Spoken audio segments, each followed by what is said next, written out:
Baik, perkenankan saya teman-teman untuk memperkenalkan diri. Saya Dianti Larasati, selaku MC pada program T-in-1 dengan tema Ship Hydrodynamic Theory and Application.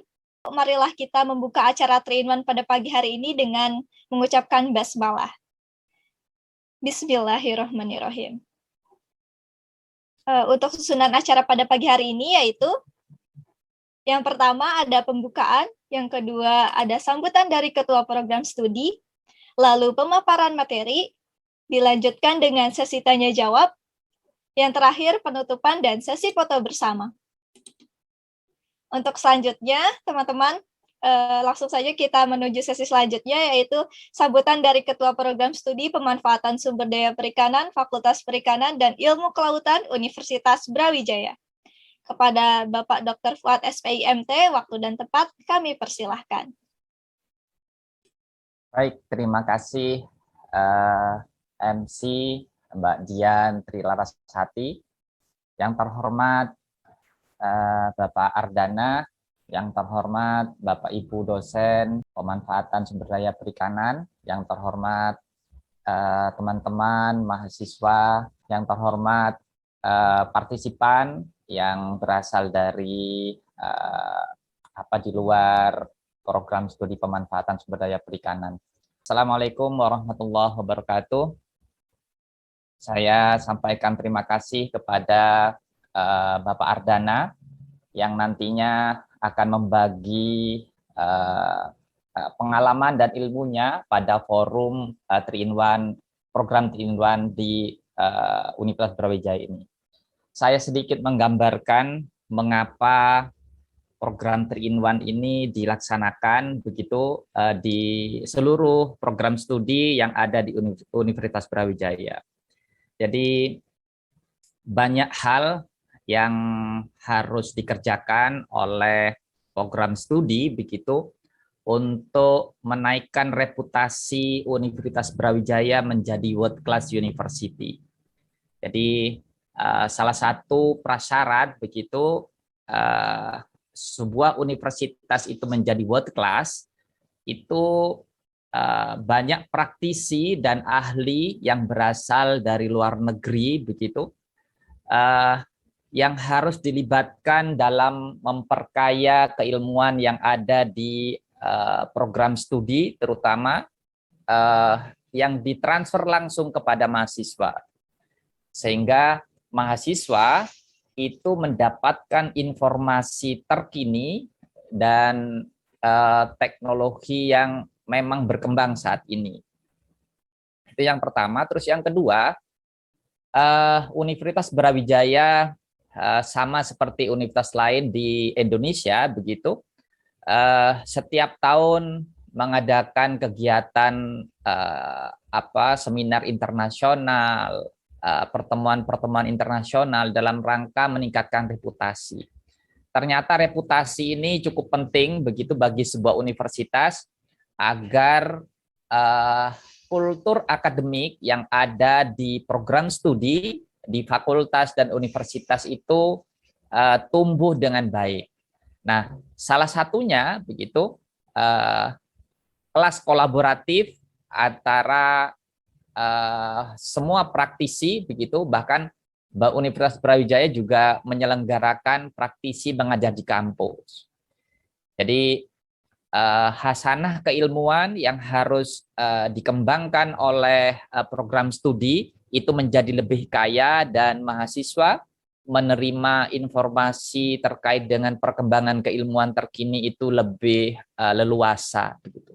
Itu salah satu mengapa seluruh program studi di Universitas Brawijaya, jadi di Universitas Brawijaya itu ada 174 program studi, di mana setiap tahun mereka melaksanakan program T-in-1 ini. Jadi ada T-in-1, ada 2-in-1 dan sebagainya, di mana dalam program itu ada researcher atau ahli yang berasal dari luar negeri yang langsung memberikan atau mentransfer ilmunya kepada mahasiswa. Terus yang kedua adalah praktisi yang memang berkompeten di bidangnya memberikan transfer ilmu langsung kepada mahasiswa. Jadi pada kegiatan pagi hari ini saya berharap begitu seluruh mahasiswa yang mengikuti kuliah 3-in-1 pagi hari ini betul-betul memperhatikan dan menyerap informasi yang nantinya akan disampaikan oleh Bapak Ardana. Beliau adalah salah satu expert yang berasal dari Indonesia yang saat ini beliau bekerja di Jepang begitu. Pasti yang disampaikan oleh Bapak Ardana adalah merupakan informasi yang sangat up to date, teori-teori yang terbaru begitu yang akan disampaikan. Kami berharap mahasiswa begitu mengikuti dengan seksama informasi-informasi tersebut. Saya berharap begitu teman-teman mulai melakukan improvement terkait dengan rencana PKL, rencana skripsi yang disesuaikan dengan informasi yang terkini. Baik, itu saja dari saya. Terima kasih Saudari Dian Larsati. Assalamualaikum warahmatullahi wabarakatuh. Waalaikumsalam warahmatullahi wabarakatuh. Terima kasih banyak Bapak atas sambutan yang diberikan. Sangat menarik sekali nih teman-teman sambutannya. Ini salah satu peluang untuk kita semua mahasiswa Universitas Brawijaya untuk menimba ilmu, untuk mendapatkan pengetahuan-pengetahuan dari pemateri-pemateri luar negeri. Nah, langsung saja, tanpa mengelur waktu lagi, selanjutnya kita akan masuk ke acara inti, yaitu program 3-in-1 dengan tema SIP, Hydrodynamic Theory and Application. Pada sesi ini, acara akan dipandu oleh moderator, yaitu dosen kami, Bapak Mihrobi Holwatul Rihmi, SPI MSI.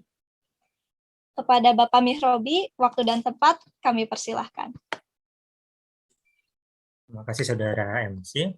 Bismillahirrahmanirrahim. Assalamualaikum warahmatullahi wabarakatuh. Selamat pagi dan salam sejahtera bagi kita semua. Baiklah, sebelum kita mulai perkuliahan kita pada pagi hari ini, izinkan saya yang pertama untuk memperkenalkan terlebih dahulu pemateri kita.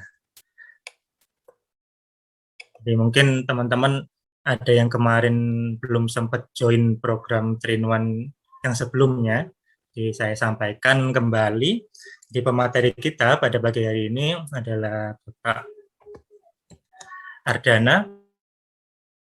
Beliau lulus dari Teknik Kelautan ITS pada tahun 2013, kemudian beliau melanjutkan studinya di Osaka University. Beliau lulus tahun 2019 dan sekarang beliau bekerja sebagai peneliti pada perusahaan Furuno Electric di Jepang. Paparan pada hari ini, materi akan kita bagi menjadi 3 sesi, di mana masing-masing sesi akan ada break tanya-jawab. Jadi silahkan teman-teman, karena nanti materinya hari ini kan ini mengenai teori dan aplikasi hidrodinamika kapal. Mungkin nanti yang disampaikan oleh Pak Ardana akan sangat teknis gitu ya.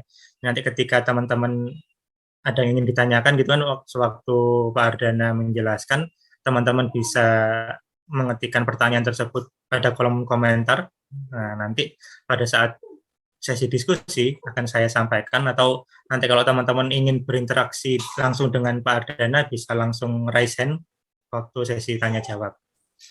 Saya rasa itu mengenai mekanisme perkuliahan kita. Selanjutnya kepada Bapak Ardana, kami persilakan untuk memaparkan materinya. Baik, terima kasih. Assalamualaikum warahmatullahi wabarakatuh. Pertama, terima kasih Pak Fuad, Pak Mihrobi, Pak Kadafi juga untuk pengenalan dan untuk kesempatan berbagi sedikit pengetahuan yang saya punya. Coba saya share screen-nya. Oke, apa sudah terlihat screen-nya sekarang? Sudah. Sudah ya? Ya, makasih Pak. Coba saya, oke. Ya. Jadi terima kasih sekali lagi untuk sambutannya, untuk pesan-pesannya. Semoga juga saya bisa berkontribusi walaupun hanya sedikit untuk kemajuan pengetahuan dari Universitas Brawijaya di program 3-in-1 ini, terutama untuk program studi perikanan. Jadi kemarin minggu lalu hari Sabtu saya sudah menyampaikan sekitar 1 jam lebih mengenai teori dan aplikasi mengenai kapal autonomous atau kapal tanpa awak atau kapal otonomi. Banyak namanya, agak sulit untuk kalau kita translate. Coba saya mau review sedikit, satu slide saja. Jadi seperti saya jelaskan minggu lalu, ada 4 fungsi utama dari kapal autonomous ship ini, yaitu 4 fungsi utama itu adalah ini monitoring, analysis, decision, action. Jadi bagaimanapun kapal bisa disebut otonomi, seperti daerah otonomi, dia bisa memahami daerah sekelilingnya, bisa memahami kondisi dirinya sendiri, bisa menganalisa lingkungan dan bahaya di sekitarnya, lalu bisa menentukan seperti layaknya manusia apa yang harus dilakukan selanjutnya, dan terakhir melakukan aksi. Aksi dalam arti kalau dalam kapal misalkan menurunkan kecepatan atau belok ke kiri, belok ke kanan, seperti itu mudahnya.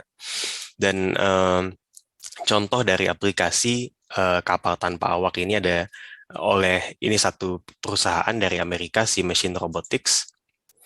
Coba saya setel videonya di sini. Ini sudah saya setel juga kemarin minggu lalu, bisa dilihat di YouTube. Jadi ini semua kapal berjalan secara otonomi, tanpa kapten, tanpa remote control. Dia deteksi kalau ada kapal datang dari sebelah kanan, diprediksi gerakan kapalnya, dan dia bisa melakukan menghindar kapal dan kembali ke course awalnya. Jadi seperti bisa dilihat dalam video ini, kapalnya dia punya radar, dia punya kamera, jadi dia bisa melakukan monitoring. Dan di dalamnya juga pasti ada program-program manuver dan program untuk memprediksi gerakan kapal. Jadi dia bisa menganalisa juga kira-kira kapal yang datang dari arah kanan ini seperti apa gerakannya. Dan bisa seperti manusia menentukan apa yang harus dilakukan dan melakukan aksi. Dan seperti yang sudah kita lihat di video ini dan presentasi saya minggu lalu, kunci dari kapal tanpa awak itu adalah ini handling of ship motion yang saya tulis di sini, yaitu bagaimana mengendalikan gerakan kapal itu sendiri. Dan studi dalam handling atau steering dari gerakan kapal itu kita sebut dengan maneuvering atau manuver di bahasa Indonesia. Ya, sebenarnya itu bahasa serapan aja. Jadi dengan background seperti itu, coba saya mau mencoba menjelaskan ship hydrodynamics, hidrodinamika kapal dengan lebih fokus ke maneuvering. Jadi kita biasanya melihat maneuvering itu seperti kalau di bahasa Inggris kita sebut bird eye view. Jadi dengan pandangan dari atas, kita melihat kapal kita dari atas, dia punya sumbu X, punya sumbu Y, dan punya sumbu putar. Coba ini sebetulnya bisa dijelaskan dalam 3 semester. Coba saya jelaskan dalam 1 jam. Nanti kalau ada kurang jelas, bisa tanya, minta bimbingan bapak-bapak dosen di Brawijaya, atau mungkin tanya saya langsung juga bisa kapanpun, dipersilahkan. Jadi pertama saya mau coba jelaskan jenis-jenis kapal. Mungkin saya yakin juga mahasiswa-mahasiswi sudah banyak yang paham. Coba saya mau review saja sedikit. Jadi seperti banyaknya kapal nelayan di Indonesia yang kecil-kecil, banyak yang menggunakan mesin tempel ya di sini. Jadi di bahasa Inggris kita sebut outboard engine ya, karena dia tepatnya ada di luar dari kapal, hanya nempel di buritan. Umumnya ini hanya untuk kapal-kapal yang ukurannya cenderung kecil. Jadi kalau rusak pun juga gampang bisa kalau misalkan tidak bisa diperbaiki, bisa diganti begitu saja. Dan manuvernya itu cukup unik, karena kalau kita tahu kapal konvensional, kapal dagang, dia punya baling-baling dan dia punya kemudi yang bisa di handle ke kiri dan kanan. Tapi kapal seperti ini, dia nggak punya kemudi. Jadi ini saya tulis di sini dalam bahasa Inggris, dia melakukan manuver dengan mengarahkan gaya dorong yang diciptakan sama mesin dan baling-baling ini. Jadi kalau misalnya dia mau belok kiri, ya udah hanya handle diputar ke kiri, gaya dorongnya diarahkan ke kiri. Dan oleh karena dia bisa mengendalikan gaya dorong itu dengan sangat bebas, jadi dia bisa melakukan hal-hal manuver yang sangat bebas seperti di sebelah kanan bawah ini. Bisa forward sudah jelas, backward, dan bahkan bisa bergerak sideway atau rotation di satu tempat. Ini hal-hal yang sangat sulit dilakukan kalau untuk kapal-kapal besar, kapal dagang seperti kapal kontainer, kapal tanker, dan sejenisnya. Ini contoh dari kapal dengan outboard engine. Ini ada 2 outboard engine di sini. Jadi sangat mudah untuk dikendalikan. Dan seperti bisa dilihat di sini, kemampuan manuvernya, misalnya turning atau zigzag itu sangat tinggi. Oke, sekian untuk kapal outboard engine. Lalu selanjutnya ada sailboat. Sailboat ini kapal layar. Jadi dahulu kita tahu kapal layar itu besar ya, dipakai oleh Vasco da Gama, dipakai Amerigo Vespucci, seluruh pelayar-pelayar terkenal di dunia, bahkan juga zaman Sriwijaya di daerah Indonesia Nusantara kita. Kita terkenal untuk para pengrajin kapal-kapal canggih di dunia, bisa dibilang seperti itu. Dan saat itu juga karena belum ada mesin diesel, jadi salah satu yang paling diandalkan adalah layar. Tapi zaman sekarang karena perkembangan mesin diesel dan segalanya, akhirnya hanya dipakai untuk kapal-kapal kecil seperti ini. Dan lebih ke tujuannya untuk hobi atau lebih ke turistik dan sepertinya. Dan tapi ini saya tulis until recently di sini karena dalam 3-4 tahun belakangan ini banyak kemajuan teknologi. Jadi untuk mengaplikasikan konsep layar ini di kapal-kapal dagang seperti kapal tanker, kapal kontainer, ada proyek-proyek seperti Wind Challenger, proyek Rotor Sail, nanti saya jelaskan sedikit. Dan sebetulnya kapal layar ini termasuk salah satu kapal atau kita sebut kendaraan yang paling unik dalam segi fisika. Karena kalau mobil dia hanya menyarankan mesin, terus mesin dibuat untuk memutar gear dan akhirnya sampai kaki-kaki dan rodanya berputar. Dan kapal juga mungkin kapal biasa dengan putar engine, baling-baling berputar, baling-baling menciptakan gaya dorong dan kapalnya bisa maju. Cukup sederhana konsepnya. Tapi kapal layar ini dikenal karena salah satu karakteristik yang paling unik, yaitu dia bisa jalan maju ke depan sewaktu angin datang dari depan tanpa menggunakan mesin. Misalkan ini coba saya ada bullpen saya rasa di sini. Maaf. Oke, it's okay. Jadi ini kapalnya di sini, ada angin datang dari bagian sini misalnya yang panah biru ini. Dan karena ini sail ya, layarnya ini yang garis warna biru agak tua sedikit. Dan karena sail ini dia berlaku seperti sayap pesawat, dan kita tahu di teori gaya angkat kalau ada angle of attack, kalau ada sudut serang, kalau dia tidak datang dari depan ada sudut serang, seperti layaknya pesawat terbang, dia ada lift gaya angkat ke arah sana. Karena dia ada gaya angkat ke arah sana, dan dengan adanya keel di bawah sini, sayap sama juga seperti sayap tapi di bawah air, jadi gaya ke arah kiri akibat keel dan gaya ke arah kanan akibat sail, dia saling cancel each other, jadi dia saling meniadakan satu sama lain, dan yang tersisa adalah sedikit gaya ke depan. Gaya ke depan ini hijau ini, oleh panah hijau. Jadi dengan prinsip ini, kapal layar itu bisa maju ke depan walaupun dia terkena beban angin dari depan. Dan kenapa akhir-akhir ini banyak diaplikasikan ke kapal besar?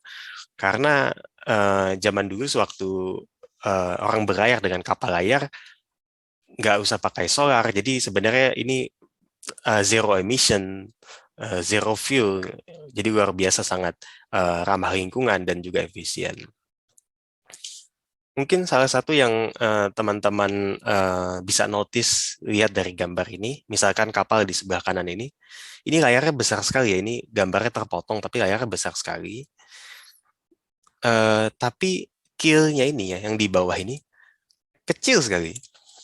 Dan pertanyaannya, kenapa dengan keel sekecil ini dia bisa meniadakan gaya akibat layar ini? Pada layarnya ini mungkin kalau secara luasan paling tidak mungkin 30-40 kali lebih besar dibanding keel.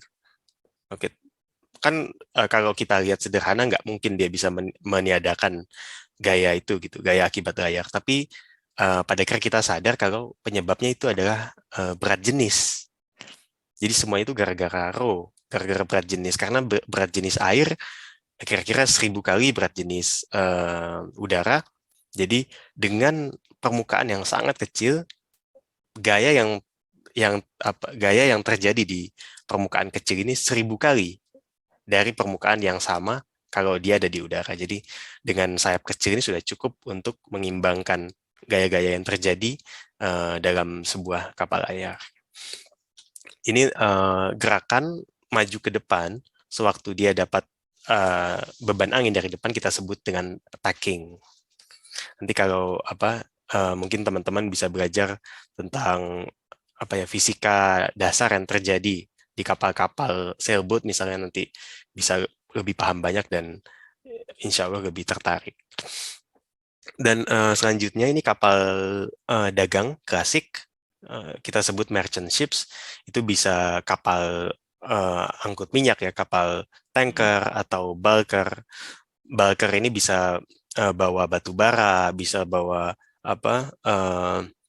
kayu dan lain-lain. Terus juga ada car carrier, membawa mobil, terus kontainer bawa apapun, kargo, dan lain-lain. Dan salah satu karakteristiknya itu adalah efisiensinya sangat tinggi. Jadi seperti yang saya sudah jelaskan minggu lalu, kapal kontainer ukuran Panamax 200-300 meter itu, dia bisa membawa 1 ton beban kontainer sejauh sekitar 900 km dengan hanya 3 kilo bahan bakar. Jadi sangat efisien dan sekitar hampir mungkin lebih dari 100 kali lebih efisien dibanding pesawat terbang. Walaupun pesawat terbang jauh lebih cepat, tapi kalau kita hitung efisiensi berdasarkan jarak yang ditempuh, kapal itu masih moda transportasi yang paling efisien di atas muka bumi. Dan salah satu juga karakteristik yang unik, kapal besar dan semakin besar dia itu butuh waktu yang sangat lama untuk mulai maju, dan kalau sudah terlanjur maju dengan satu kecepatan, sangat sulit untuk diberhentikan. Jadi kapal-kapal misalkan seperti ini 150 meter, kontainer, berat muatannya sekitar 13.000 ton, dia butuh waktu mungkin kalau misalkan mesinnya dimatikan, mungkin butuh waktu paling tidak 15, 30, sampai 30 menit untuk dia stop begitu saja. Karena berat kapalnya sendiri sudah luar biasa besar, jadi momentumnya besar, inersianya besar. Saya kira teman-teman kalau sudah belajar fisika dasar, mekanik, ilmu olah gerak, itu sudah bisa paham kenapa kapal besar itu sangat sulit berhenti. Jadi mengapa kita sering lihat ada kecelakaan kapal, karena kalau kapten misalnya telat untuk mengetahui bahaya, ya sudah sangat sulit untuk dihindari kecelakaan tersebut. Lalu kapal ini seperti berbeda dengan kapal layar atau kapal mesin tempel, dia punya kemudi. Jadi kemudi ini cara kerjanya adalah terutama dia membelokkan aliran yang datang dari depan. Jadi kalau kapal memutar baling-baling, akan ada gaya dorong dan kapal maju ke depan, dan otomatis ada arus datang dari depan ke belakang, dan kita bisa menggunakan kemudi ini untuk membelokkan aliran. Dan akibat membelokkan aliran ini, akan ada high pressure dan di sisi sini, dan ada low pressure di sisi yang lebih terbuka. Ini dan otomatis ada gaya yang terjadi, kita sebut dengan gaya angkat atau lift, Dan ini juga karena titik berat kapal ada di tengah, akan ada momen putar.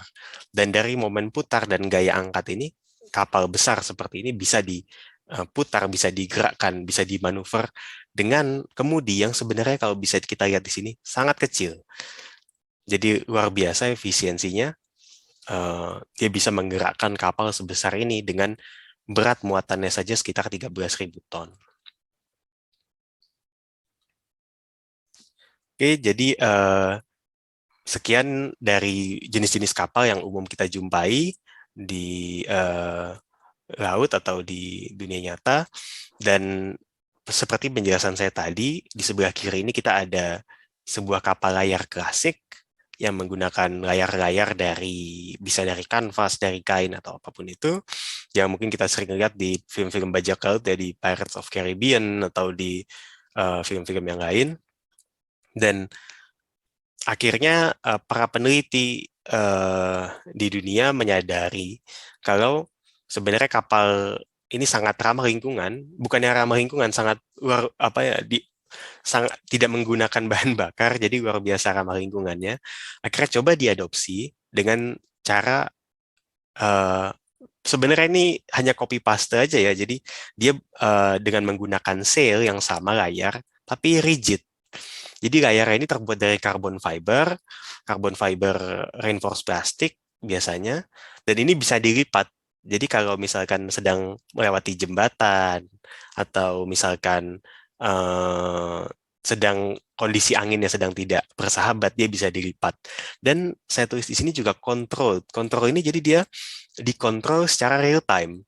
Jadi dia bisa mendeteksi, oh ada angin datang dari sebelah kiri. Berarti dia bisa menyesuaikan sudut-sudut dari layar itu tersebut untuk menciptakan gaya dorong ke depan yang maksimal. Oke, coba kita lihat videonya. Yang ini dulu. Ini proyek dari salah satu perusahaan pelayaran terbesar di Jepang, nomor 2 di dunia, Mitsui O.S.K. Line. Jumlah kapal dari armadanya sekitar 800 sekian. Ini salah satu contoh, layarnya hanya satu di depan. Perkiraannya layar satu di depan ini cukup untuk menghemat bahan bakar 5-8% tergantung rutenya. Karena dengan rute dengan angin yang lebih kencang bakal menimbulkan gaya dorong yang lebih besar. Jadi saving dari fuel-nya pun lebih besar. Seperti ini layarnya bisa dilipat. Jadi tidak membahayakan juga kalau misalkan sedang beroperasi di daerah dock atau di daerah pelabuhan. Dan bisa dikontrol seperti ini secara otomatis. Seperti ini. Jadi ini masih animasi, kapal ini akan masuk operasi tahun ini dari MOL. Ini waktu itu eksperimen, kalau saya nggak salah. Seperti itu, seingat saya ini ada ininya. Oke. Jadi seperti dilihat di sini, ini adalah rute standar dari Yokohama ke Seattle, rute North Pacific. Ini adalah dengan garis hitam ini adalah rute normal yang biasanya semua kapal pakai, kita sebut Great Circle Route. Tapi dengan kita pakai hard sail ini, jadi kita dengan routing dicarilah sambil berlayar, dicari daerah-daerah dengan beban angin yang besar, dengan angin kencang. Dengan kita mengetahui daerah-daerah angin yang kencang, kalau kita ikuti rute tersebut, jadi kita bisa dapat gaya dorong yang lebih besar oleh layar tersebut. Jadi bisa kira kita menghemat bahan bakar sekitar 5-8%. Ini Japan Australia route sekitar 5%, dan Japan Amerika sekitar 8%. Dan 5-8% mungkin sepertinya kecil, tapi kalau untuk 800 kapal, mungkin kita berbicara untuk beberapa miliar dolar mungkin per tahunnya. Jadi sebuah saving yang sangat besar, dan tidak hanya uang tapi juga untuk lingkungan. Dan selanjutnya ada juga rotor sail. Rotor sail ini menggunakan prinsip Magnus effect, yaitu seperti ada di video ini. Jadi sailnya ini silinder tapi diputar seperti ini. Jadi dengan putaran tersebut, kalau dia dapat terkena angin dari misalkan sebelah kiri seperti ini, otomatis aliran di sini, aliran pressure di bagian bawah sini akan lebih tinggi karena kecepatan angin di daerah sini akan jadi lebih lambat karena gesekan dengan silinder, dan akibat putaran silinder, kecepatan di bagian kiri dari silinder, bagian depan dari silinder ini akan lebih tinggi, jadi pressure-nya minus, akhirnya terjadilah gaya dorong. Dan dengan gaya dorong ini, sama seperti kapal layar sebelumnya, kita bisa menghemat bahan bakar atau putaran mesin bisa dikecilkan. Seperti itu. Ini produk dari Norse Power, ada juga perusahaan lain, tapi ini salah satu produk dari perusahaan di Norwegia. Oke, sekian sesi 1 mengenai jenis-jenis kapal dan pengetahuan hidrodinamika dasar. Baik, kita lanjut sesi selanjutnya. Saya akan bahas mengenai teori manuver. Yang saya bilang tadi, kalau mau saya detailkan mungkin bisa 3 semester, tapi coba saya jelaskan secara sederhana. Oke, jadi saya mau coba ajak teman-teman untuk mensimulasikan gerakan kapal dalam manuver. Pertama, ada baiknya kita lihat definisi manuver itu di Kamus Bahasa Inggris. Kalau dia kata benda, artinya adalah gerakan yang direncanakan atau yang dikontrol. Dan kalau dia dalam kata kerja atau verb, adalah untuk mengendalikan sesuatu dengan skillfully, dengan kemampuan yang baik, seperti itu. Dan kalau untuk kapal, banyak sekali jenis-jenis manuver, misalkan course keeping. Course keeping itu adalah untuk mempertahankan arah gerak kapal. Misalkan kita dari Jepang ke Amerika itu arah barat berarti 90 derajat, misalkan. Yaudah, tapi dalam perjalanan itu kapalnya kena gelombang, kena angin, kena arus. Jadi otomatis kapal itu akan belok-belok, course-nya itu akan terganggu. Nah, disitulah kita sebut course keeping. Jadi dengan kontrol, dengan kemudi kita handle kiri kanan agar kapalnya tetap berjalan lurus ke arah bukan barat, ke arah timur. Dan juga ada course changing, misalkan dari arah Aceh kita mau ke arah Papua, berarti berlayar lurus ke arah sampai Selat Sunda, terus kita course changing untuk arah timur, potong Laut Jawa, dan course changing lagi, seperti itu. Jadi lebih ke seperti berbelok kalau dalam mobil, seperti itu.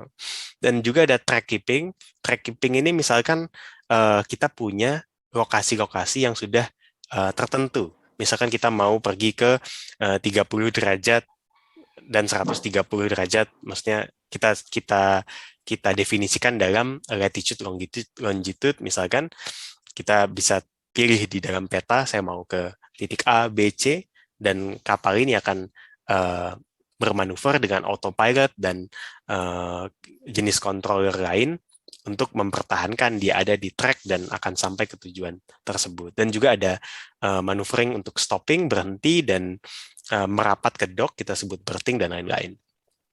Dan saya sudah sebutkan minggu lalu, berthing, merapat ke dock itu adalah jenis manuver yang paling sulit yang akan dihadapi setiap kapten kapal. Sangat sulit, butuh experience sangat tinggi, dan sampai saat ini masih sangat bergantung dengan kemampuan, skill, experience, dan perasaan. Kita mungkin expert judgment, feeling dari kapten tersebut, gitu.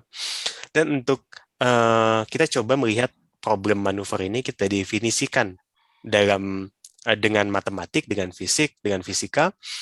Ada dua jenis analisa yang paling, dua jenis komputasi analisa yang paling dikenal.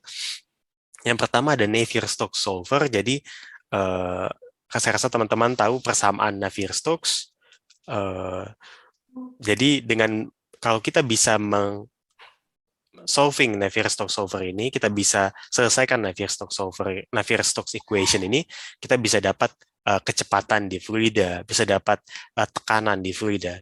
Dari tekanan-tekanan itu, kita bisa integral ke seluruh badan kapal untuk tahu gaya-gaya yang terjadi pada kapal sewaktu dia melakukan manuver. Jadi ini contohnya, misalkan simulasi di salah satu universitas. Ini Shen ini saya rasa dia dari Shanghai Jiao Tong University di Cina. Jadi dia modelkan kemudi, propeller dengan tiga dimensi seperti ini. Ini bisa pakai apapun, bisa AutoCAD, bisa Rhinoceros, bisa banyak pemodelan standar seperti ini bisa bergerak. Dan kita potong semuanya dengan mesh ya. Jadi kita definisikan kapal itu sebagai panel. Karena nanti fluidanya akan dianalisa sewaktu dia bertabrakan atau bersentuhan dengan panel. Dan misalkan ini simulasi zigzag manuver. Jadi mungkin kadang-kadang kita suka bertanya kenapa kapal harus berjalan zigzag seperti ini, karena pada kenyataannya enggak. Tapi zigzag ini penting untuk tahu kalau kapal sudah kehilangan kontrol sekitar 20 derajat, 10 derajat, apakah dia bisa mengembalikan course-nya lagi ke awal, seperti itu. Dan ini adalah turning test. Jadi ini sangat sederhana. Kemudi dikendalikan ke hard port atau hard starboard, jadi maksimum kiri atau maksimum kanan, dan kapal maju begitu saja. Jadi otomatis dengan kemudi kita handle ke kiri, seperti ini, jadi kapalnya belok ke kiri seperti ini, berputar gitu, membuat sebuah lingkaran. Jadi disebut turning circle test. Gitu. Atau juga mungkin simulasi di atas gelombang seperti ini. Ini semua disimulasikan dengan satu persamaan, yaitu persamaan Navier-Stokes yang dapat mendefinisikan gaya, tekanan, kecepatan, dan banyak hal yang lain yang terjadi di dalam fluida. Lalu yang kedua juga yang hari ini akan kita simulasikan adalah model modular. Jadi kita sebut modular itu karena kita mencoba definisikan gaya yang terjadi pada kapal secara modul. Jadi ada modul lambung, ada modul baling-baling, ada modul kemudi. Jadi dengan begitu bisa kita definisikan lebih sederhana, bukan dengan direct simulation seperti yang di sebelah kiri tadi, Navier-Stokes tadi. Namun untuk melakukan simulasi dengan modular model ini, kita butuh data-data eksperimen. Data eksperimen ini dilakukan di towing tank atau di tangki percobaan, misalkan ada di Surabaya, di LHI, BPPT ada, gitu. Nah ini misalkan seperti ini, jadi kapal ini tidak berjalan sendiri, tapi dia kita pasang di sebuah kereta carriage yang menarik dia ke arah X, ke arah lurus dan ke arah samping, dan juga memutar sudutnya terhadap kecepatannya. Jadi dengan kita lakukan eksperimen seperti ini, kita bisa tahu kalau pada saat dia sedang berputar dengan kecepatan berapa derajat per detik, sedang ada drift angle, sedang ada sudut seperti ini berapa derajat, berapa gaya yang terjadi pada kapal, berapa gaya surge, berapa gaya sway, dan berapa momen putar yang terjadi pada kapal. Gitu. Dan dengan data-data tersebut, kita bisa mensimulasikan manuver kapal untuk gerakan-gerakan yang lain. Dan kita juga bisa melihat dengan Navier-Stokes equation tadi, kita bisa melihat flow atau flow field, seperti apa aliran air fluida di bawah kapal. Kita bisa tahu dengan ini, kita bisa tahu mungkin damping, bisa tahu massa tambah, dan lain-lain. Oke, karena modular model jauh lebih sederhana dan mudah dan praktis untuk diaplikasikan, coba saya mau menjelaskan manuver kapal dengan model tersebut. Jadi saya pun menggunakan model ini mungkin sekitar 30% dari disertasi S3 saya adalah mengenai model ini. Jadi model ini dikembangkan sejak 1970, sekitar tahun 1970 oleh beberapa kampus dan institusi riset di Jepang, dan masih berjalan hingga sekarang. Dan waktu awal dibuat, ada satu grup yang dipercaya untuk melakukan penelitian ini, yaitu grupnya adalah Mathematical Modeling Group, disingkat MMG. Jadi kalau untuk para insinyur perkapalan, saya rasa sudah cukup familiar dengan MMG model. Jadi kita sebut MMG model untuk maneuvering ini. Dan prinsipnya adalah kita mendefinisikan gerakan kapal dalam dua sistem koordinat. Yang pertama ini ada zero di sini. Semua yang dengan ada 0 ini adalah space fixed coordinate system. Jadi sistem koordinat yang mengacu pada bumi, mengacu kepada ruang. Jadi dia tidak berubah, dia independen terhadap gerakan kapal. Yang kedua adalah ship fixed coordinate system. Jadi sistem koordinat yang terikat dengan kapal. Jadi kalau kapal berbelok ke kiri, ya sumbu X-nya pun juga berbelok ke kiri. Kalau kapalnya belok ke kanan, ya sumbu Y-nya juga berbelok ke kanan, seperti itu. Berputar ke kanan maksud saya. Gitu. Dan dia mengikuti titik pusat gravitasi dari kapal tersebut. Jadi dengan dua sistem koordinat ini, pertama kita punya kita punya persamaan gerak dari sistem koordinat tersebut. Misalkan dalam space fixed coordinate system kita punya tiga persamaan gerak, yaitu persamaan gerak X, yaitu gerakan maju mundur, persamaan gerak Y, gerakan ke samping kiri kanan, dan N, gerakan berputar. Dan sederhana sekali, sebelah kiri dari tanda sama dengan ini adalah gaya. Jadi gaya dan momen.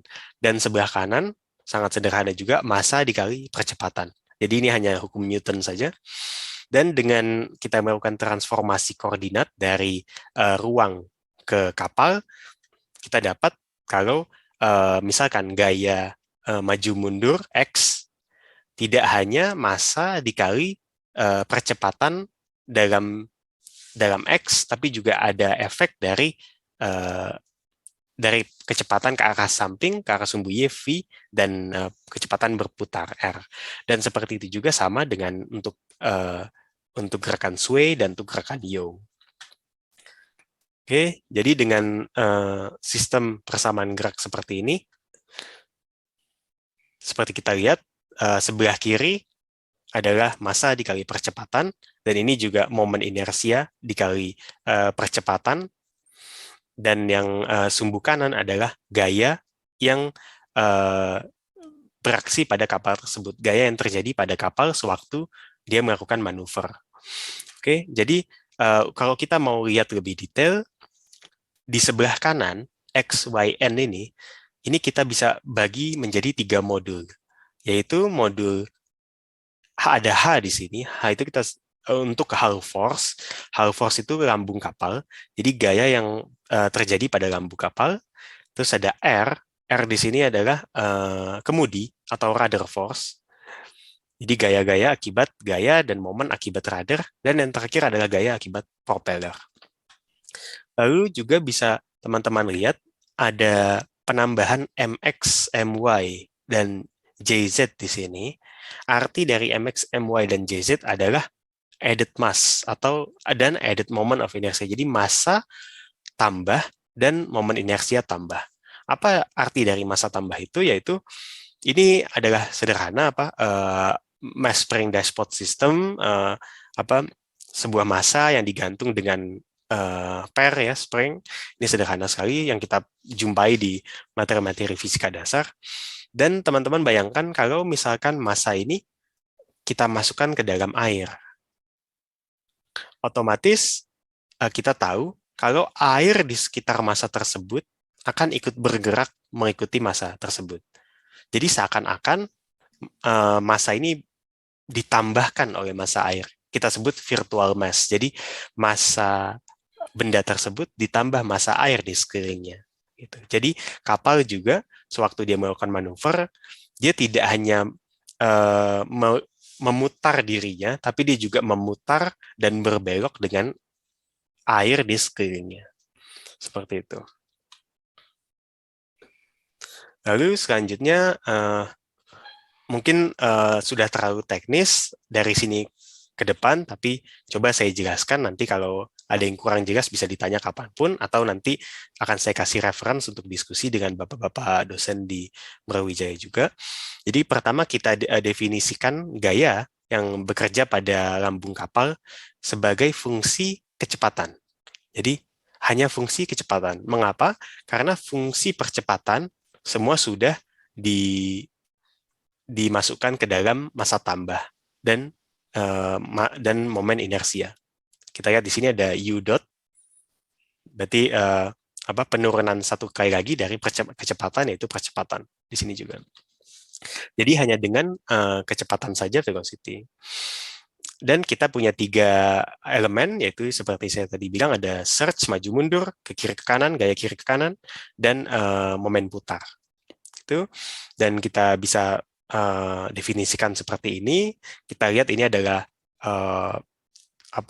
orde 1, 2, dan 4. Jadi dia polynomial, 1, 2, 3, 4. Dan untuk gaya search ini ada second order polynomial, dan untuk gaya sway dan yaw ini adalah first dan third order. Jadi orde 1 dan orde 3 polynomial. Dan kalau teman-teman tanya mengapa bentuknya harus seperti ini, kenapa tidak pangkat 2, kenapa tidak pangkat 5 di sini, kenapa tidak pangkat 10, itu mungkin saja, tapi secara eksperimen dan secara pengalaman sampai hari ini, bentuk inilah yang menggambarkan gerakan kapal terbaik. Jadi disinilah masuk sisi dari engineering ya. Jadi kita, kalau saya sebagai insinyur, sebagai engineer, agak sedikit berbelok dari saintis. Jadi saintis dia harus mempertahankan teori, harus bisa membuktikan kondisi-kondisi ideal untuk validasi teori. Tapi kalau untuk engineer, insinyur seperti saya dan teman-teman, mungkin juga banyak insinyur, kita lebih bagaimana agar kapal atau mesin ini bisa bergerak, bagaimana agar kendaraan ini bisa bergerak, kita bisa prediksi gerakannya dengan baik dan bisa praktis untuk kasus-kasus di lapangan. Dan untuk mengetahui koefisien, misalkan YV dash seperti ini seperti yang saya jelaskan tadi, bisa dengan eksperimen di towing tank, atau kita bisa eksperimen secara virtual dengan komputer, dengan Navier-Stokes equation tadi, dengan CFD, dan banyak cara-cara lain. Jadi kita buat badan kapal secara virtual, kita tarik seperti ini, dan kita bisa tahu gaya-gaya yang terjadi, dan setelah kita analisa, bisa kita masukkan ke dalam persamaan ini. Lalu ada gaya akibat baling-baling, karena setelah lambung, ada baling-baling dan ada kemudi. Dan gaya akibat baling-baling kapal ini sangat sederhana, kita definisikan sebagai di sumbu X saja. Jadi ini lagi-lagi asumsi kalau propeller berputar seperti ini. Sebetulnya ini adalah propeller open water test, tapi nggak apa-apa. Kalau propeller berputar seperti ini, dia akan menghasilkan gaya ke arah depan sini. Atau sebaliknya, kalau dia berputar terbalik, menghasilkan gaya ke arah sini. Gitu. Jadi hanya didefinisikan dalam satu derajat kebebasan, yaitu arah maju mundur, arah sumbu X. Padahal dalam prakteknya akan ada sedikit gaya berputar atau gaya ke samping yang terjadi, tapi itu kita abaikan sekarang. Seperti itu. Jadi dengan perputaran baling-baling, lalu akan terjadi gaya dorong lagi, gaya angkat, tapi gaya angkatnya ke arah depan, bukan ke arah atas seperti pesawat terbang. Dan dengan propeller open water test ini adalah uji untuk mengetahui karakteristik propeller. Kita mendapatkan grafik seperti di sebelah kanan ini. Ini ada grafik KT di sini adalah koefisien dari gaya dorong, KQ koefisien dari torque, dan eta di sini adalah efisiensi dari propeller. Seperti itu. Dan untuk data kita butuh beberapa data-data. Misalkan di sini ada rho, ini hanya berat jenis air. Ada NP di sini adalah putaran propeller tiap detik. Mungkin kita suka sebut RPS, RPM, tapi kita pakai RPS di sini. Dan ada DP di sini adalah diameter dari propeller. Dan teman-teman bisa lihat gaya dorong ini proporsional dengan pangkat 4 dari diameter. Jadi bayangkan, kalau propeller kita besarkan dan kecilkan sedikit saja, efek terhadap kapal dan kecepatan kapal terutama itu sangat besar. Seperti itu. Dan ada beberapa koefisien-koefisien lain yang mungkin pada kesempatan ini coba saya skip dulu, karena akan membuat diskusi akan menjadi semakin rumit untuk tahap awal. Oke, lalu terakhir, setelah ada lambung, ada baling-baling, dan ada kemudi, yang terakhir kita punya kemudi. Dan seperti dalam video yang sebelumnya saya sudah sampaikan, jadi dengan propeller bekerja seperti ini, berputar,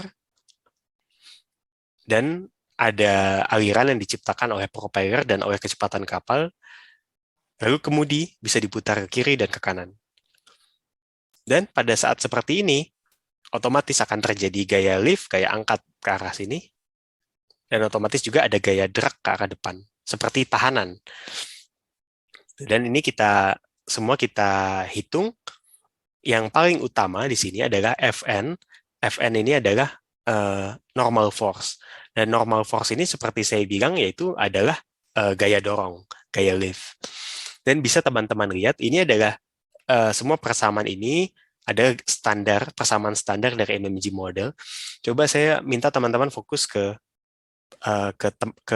part ini, 6,13 lambda per lambda plus 2,25. Jadi ini persamaan yang didapat dari eksperimen, ya, seperti ini. Padahal sekitar 50 atau 60 tahun lalu ada teori disebut lifting line teori untuk mengetahui gaya angkat pada sayap yang disederhanakan secara teori. Dan saat itu dia saya lupa nama profesor saya lupa, tapi lifting line teori itu mengatakan bahwa koefisien gaya angkat yang terjadi pada sebuah sayap itu adalah ini 2 phi kali lambda per lambda plus 2. Jadi bisa teman-teman lihat 2 phi ini kan sekitar 6,28 ya, dan 2 ini jadi 2,25. Jadi sebetulnya kemudi kapal itu hampir sama persis dengan sayap pesawat atau sayap apapun yang ada di muka bumi ini. Jadi kita bisa sederhanakan seperti ini. Gitu. Ini juga ada beberapa data-data yang kita butuhkan, lokasi radar di sini. Kenapa kita butuh lokasi? Karena kita butuh momen putar. Dan momen putar itu adalah gaya yang terjadi dikali dengan panjang, dengan length, seperti itu. Dan beberapa ini adalah koefisien-koefisien yang didapat dari eksperimen. Sebetulnya ini sangat menarik kalau saya jelaskan dalam arti secara fisik, tapi akan jadi sangat panjang. Coba saya skip dulu di kesempatan kali ini. Oke, sekian penjelasan teori yang sangat coba saya mampatkan, saya sederhanakan. Lalu dalam studi saya, studi S3, saya coba untuk mensimulasikan gerakan manuver kapal dengan program tersebut, dengan teori tersebut. Dan ini ada data kapal dari eksperimen kontainer, kapal kontainer seperti ini. Dan ini adalah kapal eksperimen, jadi tidak ada kapal aslinya di muka bumi, hanya kapal yang dibuat untuk eksperimen. Ini adalah body plan-nya yang saya jabarkan ke 3 dimensi. Jadi bentuknya kira-kira seperti ini. Lalu panjangnya 3,5 meter. 3,5 meter ini skalanya 1:50, jadi aslinya sekitar 175 meter. Dan ini data-datanya, displacement, ada tinggi metal center, ada radius girasi, dan macam-macam. Dan kita juga punya diameter propeller. Ini aslinya diameter propeller sekitar 6,5 meter, tapi di model hanya 13 cm dan sekian. Kita coba skala menjadi lebih kecil. Dan seperti penjelasan saya tadi, kita sudah dapatkan koefisien-koefisien untuk gaya-gaya yang terjadi pada lambung kapal, massa tambah yang didapatkan dari eksperimen. Oke, maaf, jadi yang akan coba saya simulasikan adalah turning maneuver. Jadi manuver kapal berputar dan dilakukan dengan sudut kemudi minus 35 derajat. Jadi dalam gambar ini plus ya. Jadi minus 35 derajat itu adalah berputar ke kiri 35 derajat. Oke, jadi ini seperti ini, putaran propeller sekitar 10 putaran setiap detik, terus kemudinya bisa berputar, kecepatan berputarnya 12 derajat per detik. Saya simulasikan dengan persamaan gerak tadi, lalu saya dapatkan hasil ini. Dan eksperimen ini digambarkan, data eksperimen ini dari ini, data dalam titik-titik ini, yang jarang-jarang ini dari eksperimen Profesor Yasukawa, salah satu kolaborator saya, tapi sekitar sudah hampir lebih dari 15 tahun lalu, dan saya validasi, dan hasil simulasi saya cukup akurat.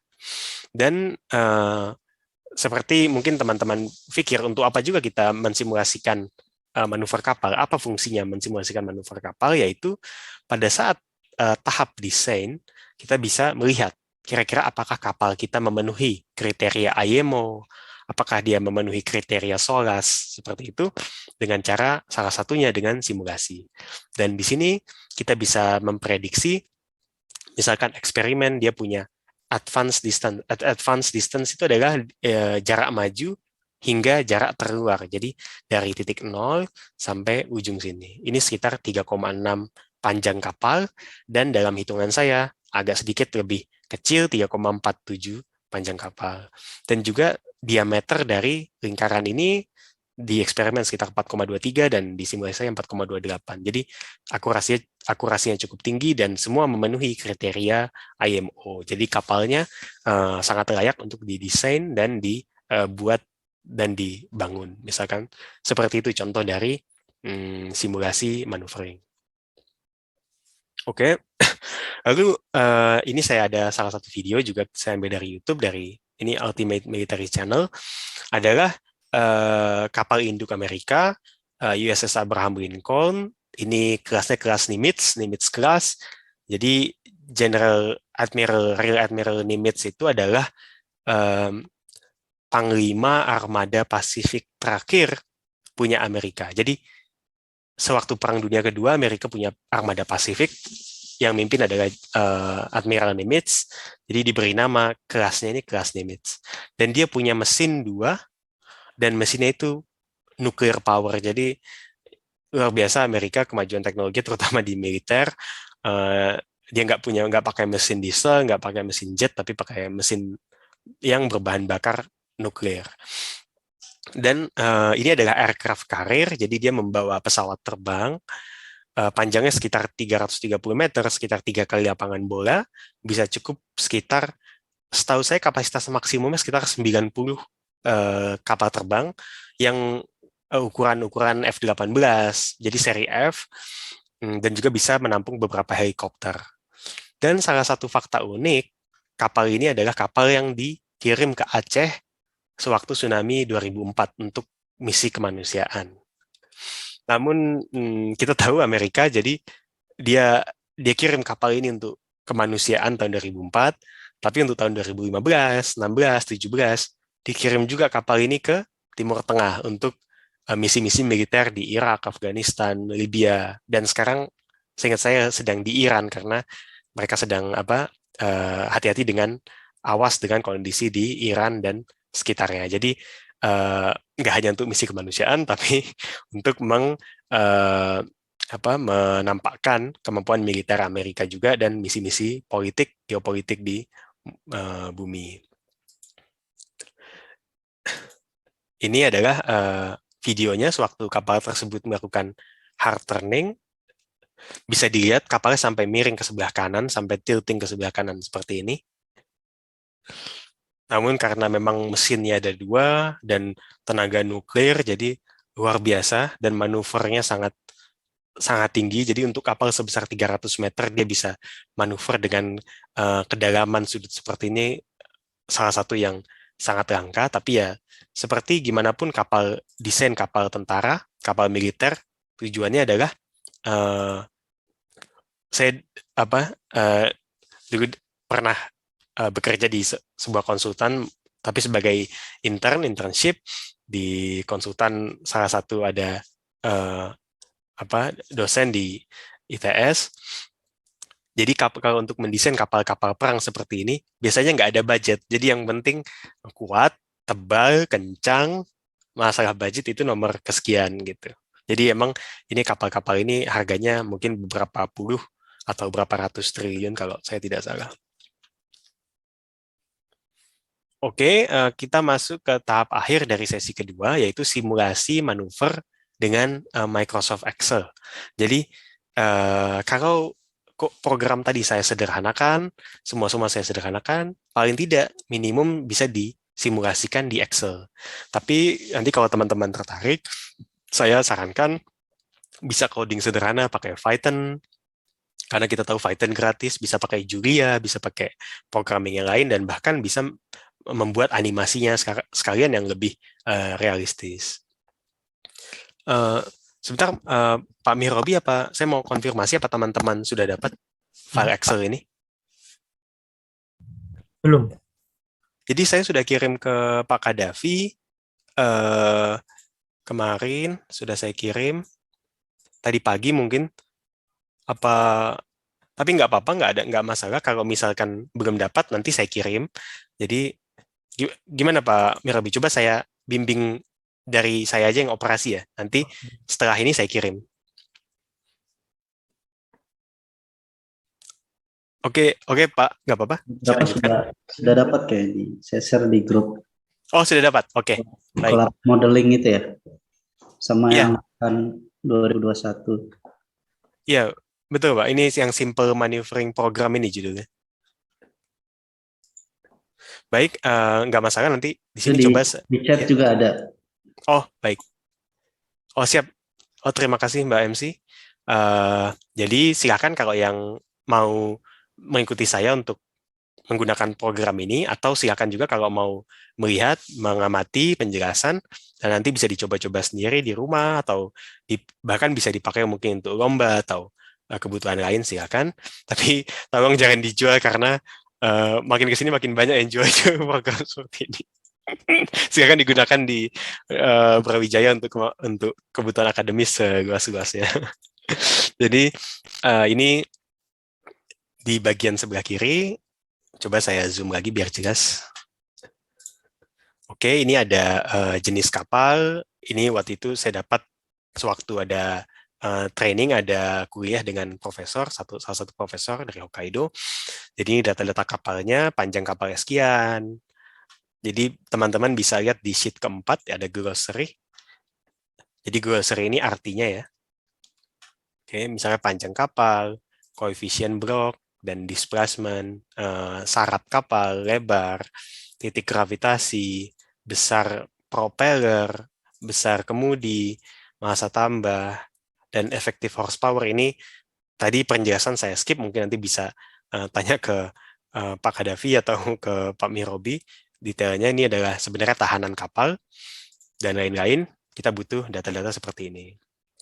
Dan dengan data-data standar seperti ini, dan jika menggunakan model, dan modelnya saya ambil dari referensi ini, gaya-gaya dan koefisien yang harusnya kita hitung dengan eksperimen akan sudah dihitung otomatis dengan persamaan-persamaan empirik seperti ini. Oke, baik. Jadi ini adalah data awal. Jadi bisa teman-teman lihat di tengah dari layar ini adalah gerakan kapal. Jadi dia mulai dari titik 00 ini dengan kecepatan, kita bisa lihat di sini kecepatan sekitar 15 knot. 15 knot ini sekitar 7 meter per detik, separuh dari knot itu adalah meter per detik. Dan pada saat itu pula, dia memutar kemudi dari 0 ke plus 35 derajat. Jadi itu bisa teman-teman lihat di grafik sebelah kanan ini. Jadi ini rudder angle di sini dari 0 ke 35 derajat. Dan dipertahankan seperti itu. Jadi kapal dari posisi maju, dari kondisi maju lurus, dan kemudinya diputar ke kanan. Dan kapalnya, ya karena seperti saya jelaskan tadi, ini kapal 50 meter, tidak terlalu besar, tapi butuh waktu yang sangat lama sampai dia mulai berputar. Jadi bayangkan teman-teman kalau misalkan dengan teman-teman naik kapal 50 meter, lalu teman-teman lihat di jarak 100 meter ada kapal tanker, dan kaptennya meleng mungkin nggak lihat, ya berarti tabrakan. Karena mau diputar kemudinya ke kiri ke kanan maksimal pun 35 derajat pun itu masih tabrakan. Jadi segitulah beratnya kapal, besarnya kapal karena momentumnya sangat besar. Dan kita masukkan di sini, misalnya teman-teman punya model kapal, misalnya ini masih normal, panjang 57, lebar 12 meter. Bisa teman-teman masukin mungkin panjang 3 meter, lebar 50 cm, 0,5, syaratnya berapa, dan displacement-nya berapa. Ini mudah dihitung tergantung model. Dan bisa mendapatkan gerakan seperti ini. Dan persamaan detailnya, ini saya buat secara time series di sini. Nanti teman-teman bisa lihat. Ini time step-nya ya. Jadi saya step-nya ini sekitar ini step-nya ini adalah sebentar C33 ya. Nih, jadi time step-nya 0,33 atau 3 step per 1 detik. Seperti ini. Ini bisa teman-teman coba kecilkan, coba besarkan, dilihat bagaimana efeknya terhadap akurasi maneuvering. Dan setiap detiknya kita menghitung kecepatan, menghitung gaya putar, menghitung drift angle, menghitung sudut course kapal ya. Jadi arah kemana kapal menghadap, terus kita hitung lokasi kapal di ruang ruang X dan Y, kita hitung kecepatan-kecepatannya semuanya, dan juga misalkan ini sudut kemudi. Jadi kita hitung semua itu dengan persamaan-persamaan yang sudah saya jelaskan tadi. Kita hitung gaya normal di kemudi, kita hitung gaya yang terjadi di lambung kapal. Ini ada XH, ada XH, YH, NH, ada XP untuk propeller, ada R untuk rudder, untuk kemudi. Dengan itu kita integral sederhana saja. Dengan ini saya menggunakan Euler method, jadi bukan Runge-Kutta.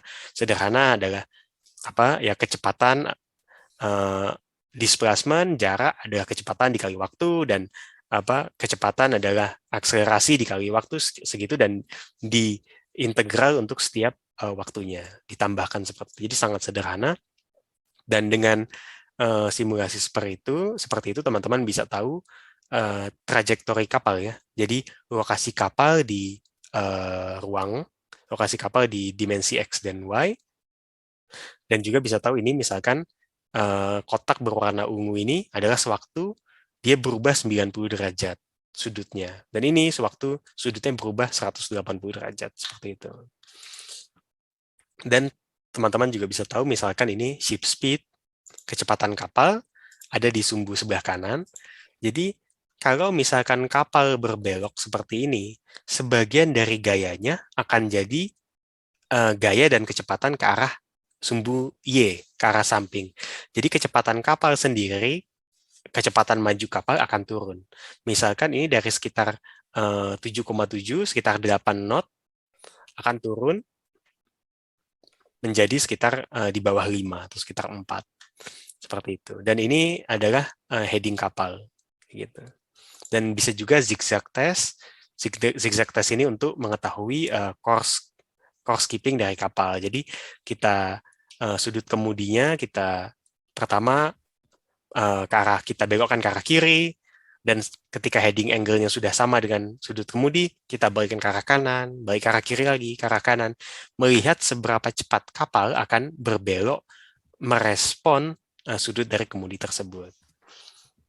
Seperti itu penjelasan singkat saya, dan misalkan kita mau bermain dengan ini, oke, seperti saya bilang tadi, bagaimana kalau ini dp ini adalah diameter dari baling-baling kita. Misalkan diameter baling-baling kita naikkan 30% atau 1 meter, misalkan kita naikkan jadi 4,0. Dan kita bisa lihat lingkarannya jadi sangat jauh lebih besar. Dan kita bisa lihat juga di sini, teman-teman, kecepatan kapalnya yang tadinya turun sampai sekitar 4, ini naik dan hingga sampai mungkin sekitar 7 atau 8. Jadi bahkan dengan membesarkan propeller sekitar 30%, kecepatan bisa naik hampir 2 kali lipat. Seperti itu. Dan walaupun propeller naik 30%, kecepatan naik, tapi otomatis nanti mungkin ada di kuliah-kuliah di jurusan yang lebih detail, beban terhadap propeller, beban terhadap mesin, semua akan berubah. Jadi semakin besar semakin baik, bukan berarti semakin besar semakin baik. Jadi itu mungkin dijelaskan di kuliahnya Pak Kadafi, ada propeller engine matching dengan menghitung tahanan kapal dan menghitung efisiensi dari mesin dan sebagainya. Gitu. Dan misalkan kita coba luas dari kemudi sama, coba kemudinya bentuknya kita tinggikan. Jadi misalkan dari kotak kita tinggikan seperti itu, dari 3 meter mungkin kita ubah ke 4,0 misalkan. Kita melihat jaraknya dia jadi lebih kecil, diameternya lebih kecil. Jadi kita bisa tahu kalau kemudi itu lebih langsing, lebih tinggi ke atas, dengan luas yang sama, dia performanya lebih bagus. Mengapa? Karena sesuai dengan teori gaya angkat, lift teori, kalau rasio sayap lebih kecil, lebih tinggi, maksudnya jauh lebih panjang dibanding lebarnya, itu gaya angkatnya sangat efisien dan sangat kuat dibanding sayap yang bentuknya kotak atau seperti kotak sempurna, bukan seperti persegi panjang. Gitu. Jadi bisa teman-teman ganti di sini, silahkan dicoba. Nanti kalau ada hal yang kurang jelas bisa tanya ke bapak-bapak dosen, atau juga mungkin bisa langsung kontak saya. Ini ada referensi di sini.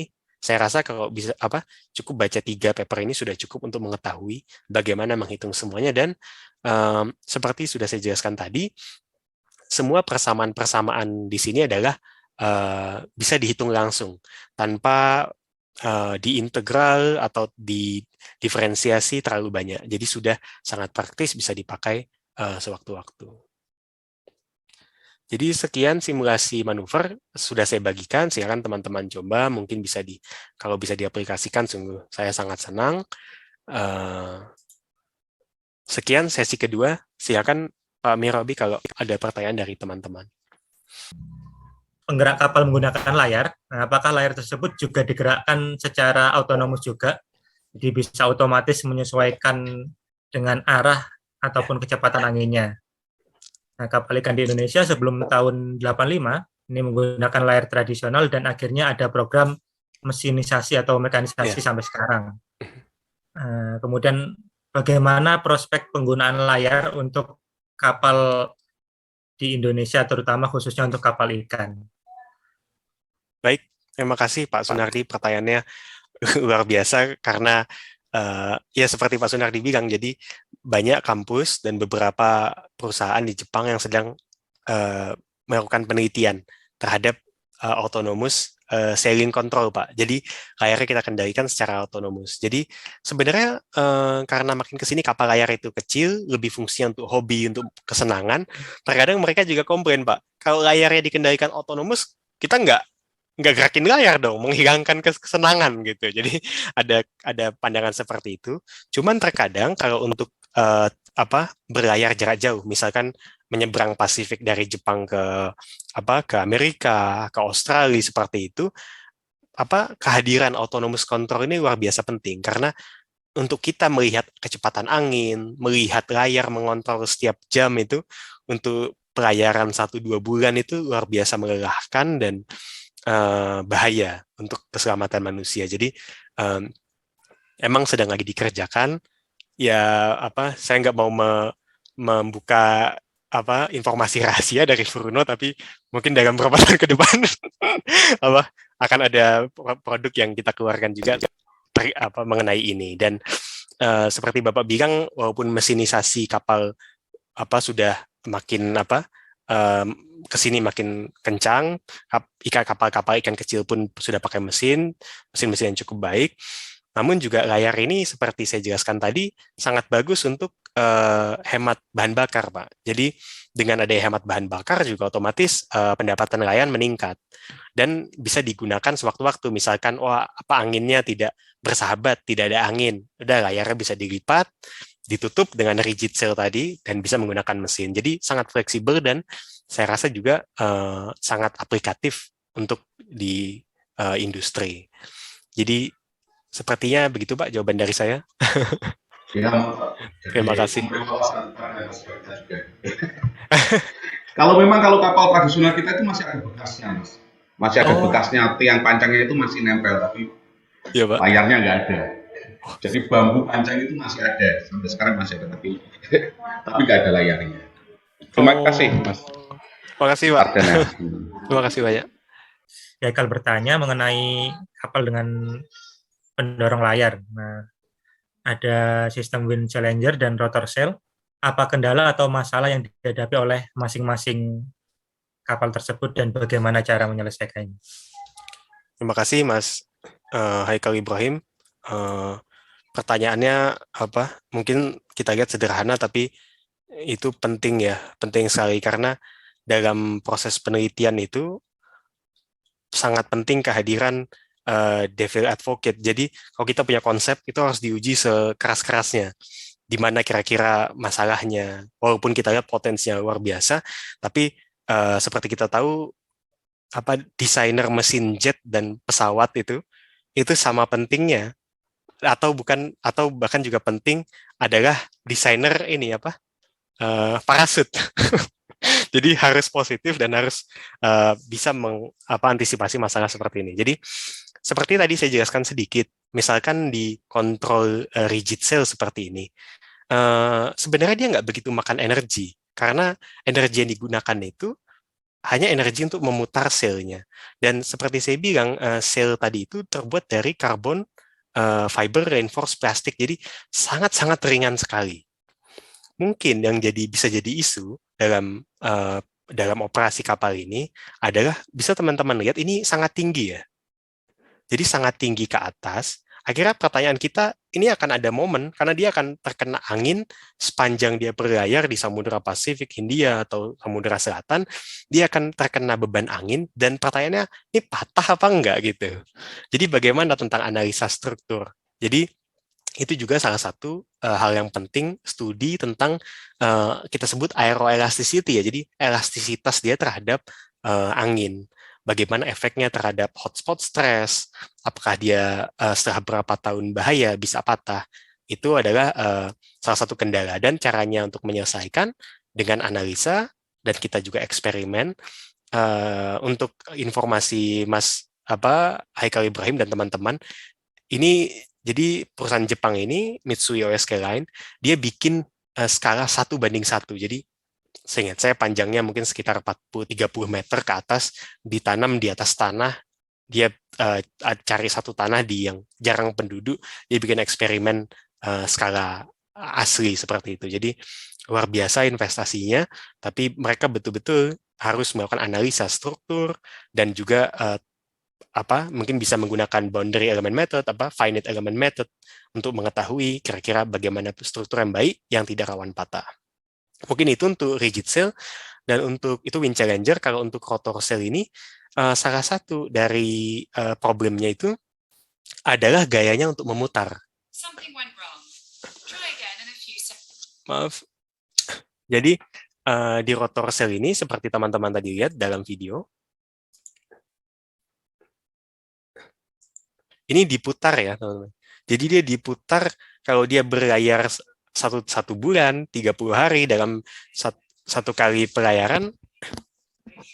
Maaf, ini Google Home-nya agak error. Oke. Jadi dia akan butuh diputar seperti ini selama 24 jam dalam pelayaran. dan itu jelas makan energi, makan listrik. Jadi pertanyaannya, apakah energi yang dimakan ini lebih besar dibanding energi yang dia hemat gitu. Tapi dalam kalau kita melakukan optimasi seperti tadi dan dengan studi yang baik, ya ini tidak ada masalah. Kalau ternyata dia menciptakan gaya dorong lebih besar dibanding gaya yang dia makan untuk melakukan putaran ini. Dan mungkin kendala yang lain, kalau rigid cell ini lebih mudah dilipat ya. Kalau rotor cell ini, dia adalah satu kesatuan, jadi dia bukan dilipat ke dalam, tapi dijatuhkan ke bawah.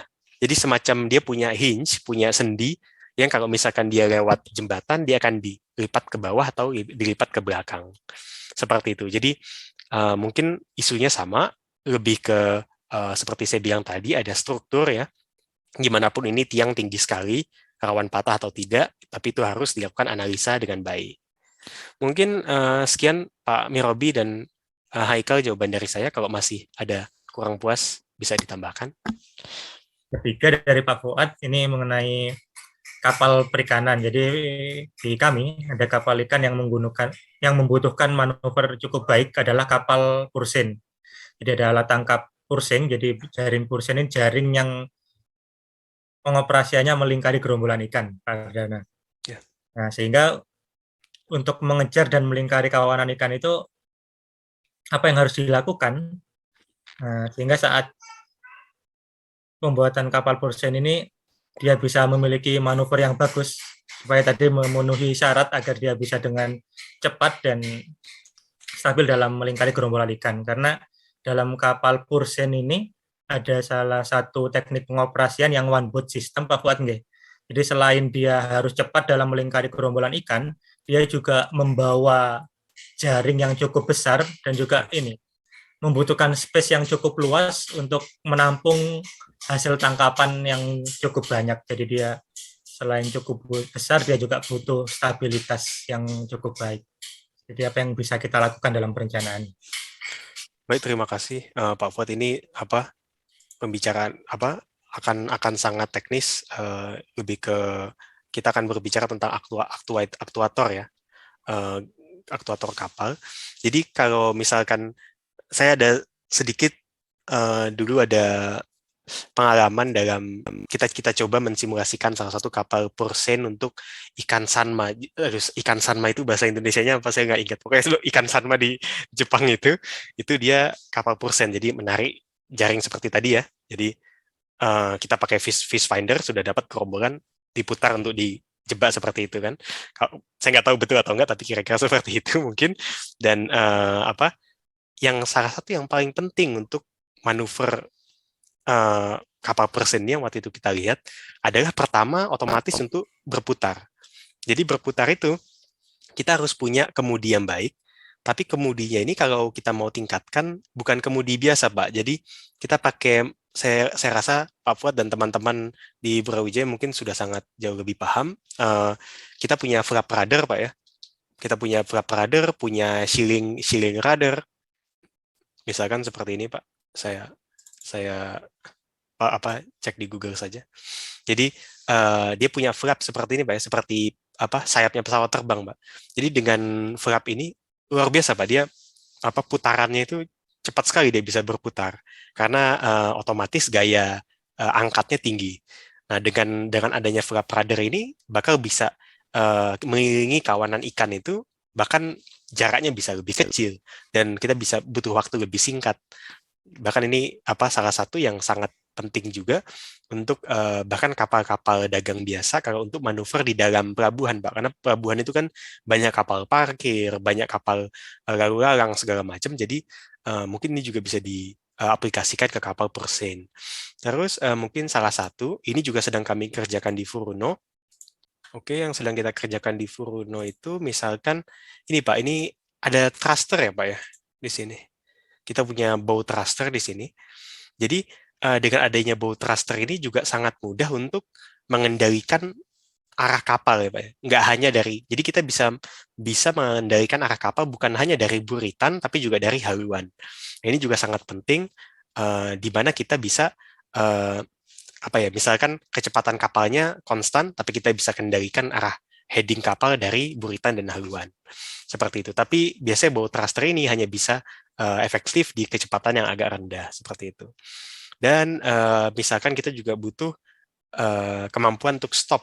Misalkan sudah sampai tempat yang tepat gitu, dan kita butuh cepat stop, mungkin kita bisa ganti propeller dengan CVP ya Pak ya, controllable pitch.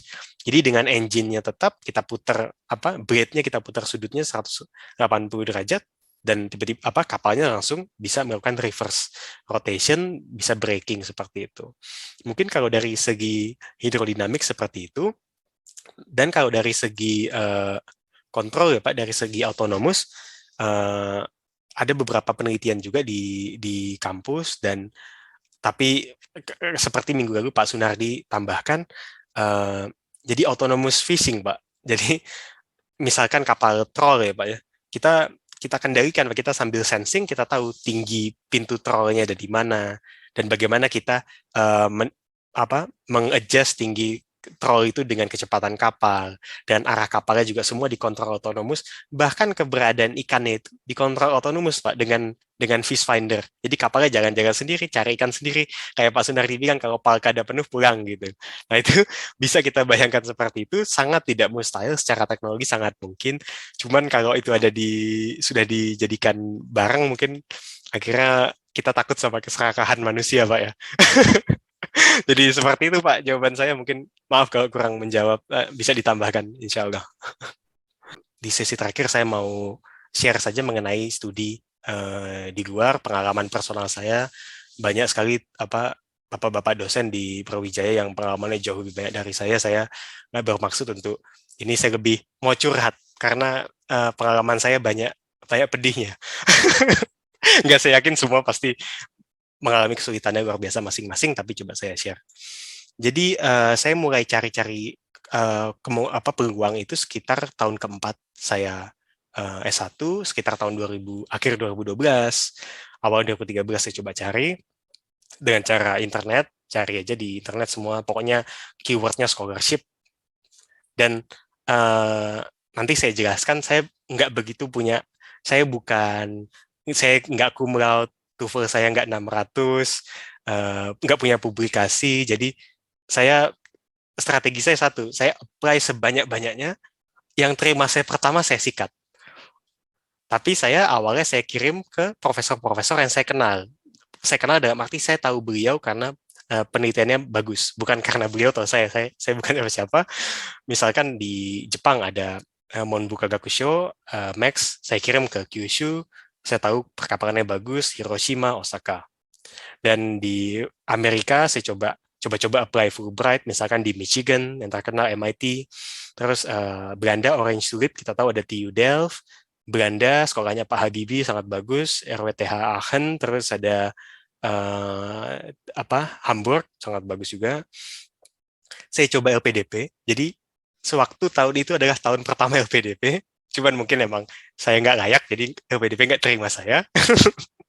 Terus coba apply ke Perancis juga, dan responnya macam-macam. Ada yang menerima tapi nggak punya beasiswa. Dan pada akhirnya yang pertama menerima saya adalah profesor saya yang barusan pensiun, Profesor Kashiwagi di Osaka University. Beliau bilang awalnya, saya bisa terima, tapi saya lagi ngajukan beasiswa. Coba kamu tunggu. Gitu. Akhirnya setelah saya tunggu beberapa bulan sambil kerja, saya baru kerja 1-2 bulan, saya dapat kabar dapat beasiswa. Jadi saya harus keluar dari kantor padahal baru kerja 5-6 bulan saat itu. Ya namanya takdir, kita tidak tahu, tapi ya, alhamdulillah saya dapat dikasih Allah jalan untuk beasiswa 5 tahun di Jepang, S2 dan S3. Di saat saya bukan dosen muda, saya nggak punya apa-apa dan modal nggak ada jelas. Oke, dan seperti tadi saya bilang, IPK saya saat itu 3,26 skala 4. Untuk angkatan saya ini angka yang cukup bagus, tapi sangat biasa saja karena teman saya ada yang cum laude 3 atau 4 orang. Dan kalau dibandingkan dengan setelah saya sampai Jepang, saya bandingkan dengan teman-teman saya di Myanmar, di Taiwan, saya tanya kan, IPK kamu berapa? Rata-rata di atas 3,8 gitu. Jadi sangat nggak menjanjikan. Terus TOEFL saya 550, ya lumayan bagus, tapi ini pun ujiannya di ITS untuk kelulusan, jadi pun nggak meyakinkan juga. Dan saya nggak punya publikasi. Jadi saya hanya satu, saya pernah presentasi di Senta, tapi itu pun saat itu Senta belum terindeks, belum apa, jadi sangat minim. Jadi pesan saya ke teman-teman kalau ingin belajar di luar negeri, sangat niat, termotivasi, silahkan fokus ke 3 ini yang utama. Lain-lainnya mungkin saya yakin Bapak di Perikanan Brawijaya bisa kasih masukan, tapi selain IPK-nya bagus, kita kuliah serius, dapat pengetahuan yang baik, tapi juga jangan lupakan bahasa Inggris, dan juga bukan hanya bahasa Inggris, kalau teman-teman mau kuliah ke Perancis, mungkin sertifikat bahasa Perancis jauh lebih penting dibanding bahasa Inggris, dan mungkin di Jerman atau tempat lain, di Jepang juga, nggak punya sertifikat bahasa Inggris, tapi punya bahasa Jepang bisa, dan kalau bisa ada publikasi yang terindeks, misalkan sudah Q3, Q2 paling tidak ya, kalau misalkan Q1 masih terlalu tinggi, itu akan sangat dinilai untuk seleksi beasiswa. Dan ini poin kedua, belajar atau kuliah dimanapun, di dalam negeri, di luar negeri, itu adalah hal yang sangat mulia, tapi pesan saya, ini sangat personal, pesan saya mungkin nggak benar, jangan harapkan support dari orang lain. Kenapa? Karena ini saya tulis di sini, saya nggak akan sebut namanya siapa, tapi ada 2 orang yang sangat terhormat.